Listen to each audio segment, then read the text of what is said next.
Tayvan'daki üst düzey bir askeri düşünce kuruluşu olan Ulusal Savunma ve Güvenlik Araştırmaları Enstitüsü toplama kamplarında tutulan on binlerce Uygur gencinin Çin'in iç bölgelerindeki işletme ve üretim tesislerinde zorunlu olarak çalıştırılmak için transfer edildiğini bildirdi. Rapora göre Çin Komünist Partisi yönetimi işletmelerin çalışmasını ve üretimin devam etmesini istiyor.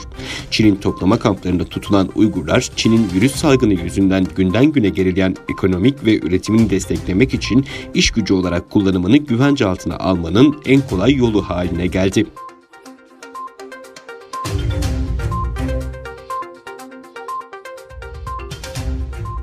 Çin'de ortaya çıkarak dünyaya yayılan yeni tip koronavirüsü salgını kapsamında virüsün kaynağı olan Pekin yönetimine karşı Amerika Birleşik Devletleri'nde bazı avukatlar tarafından tazminat davası açıldı.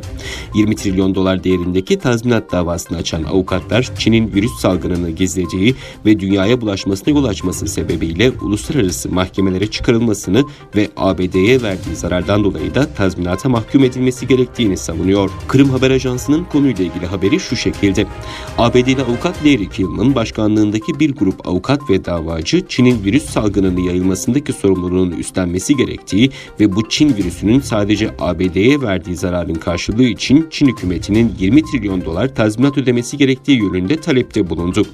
Dava başvurusunda Çin'in büyük bir soykırım için biyolojik silah olarak bu virüsü ürettiği ve elinde patlayınca sorumluluktan kaçmak için aylarca gizlemeye çalıştığı uluslararası antlaşmaya göre biyolojik silah üretiminin yasaklandığı ve insanlık suçu sayıldığı hatırlatıldı.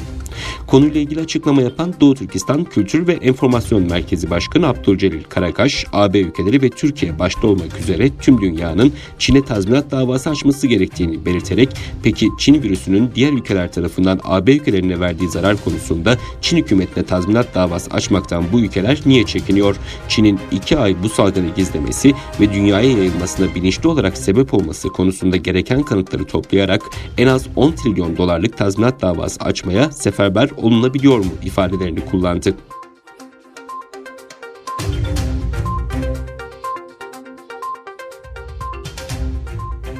Çin medyası, Çin'de koronavirüsünün ortaya çıktığı Hubei eyaletinde 2 aydır devam eden karantinanın sona erdiğini, eyalette hayatı normalleştirme çalışmaları kapsamında inşaat projeleri ve endüstriyel üretimin yeniden başladığını bildirmişti.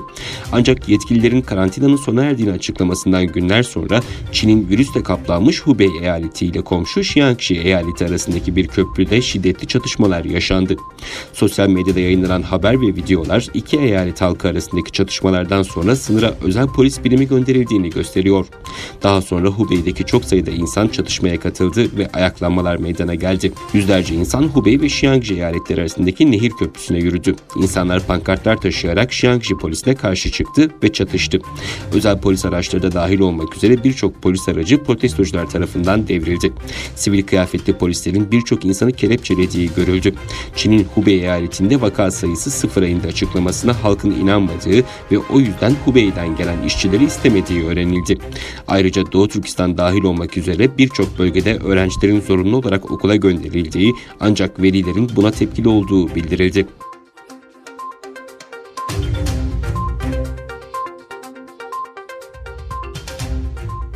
ABD Başkanı Donald Trump ve Çin Devlet Başkanı Xi Jinping'in gerçekleştirdiği telefon görüşmesi sonucunda iki ülkenin koronavirüsü salgınına karşı savaşmak için işbirliği yapması gerektiği vurgulandı.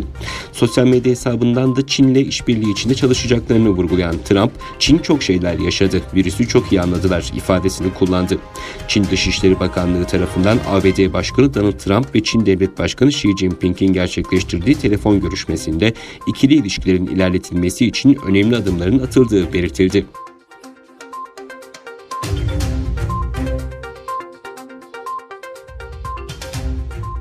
İtalya'nın eski başbakanı ve ana muhalefet partisi lideri Matteo Salvini, Çin'in koronavirüsü salgınını örtbas etmeye çalışarak insanlık suçu işlediğini ifade etti. Koronavirüs salgınında vaka sayısının 80.589'a ulaştığı İtalya'da ana muhalefet partisi başkanı ve eski başbakan Matteo Salvini, Çin'in koronavirüsü salgınını örtbas ederek insanlık suçu işlediğini belirtti.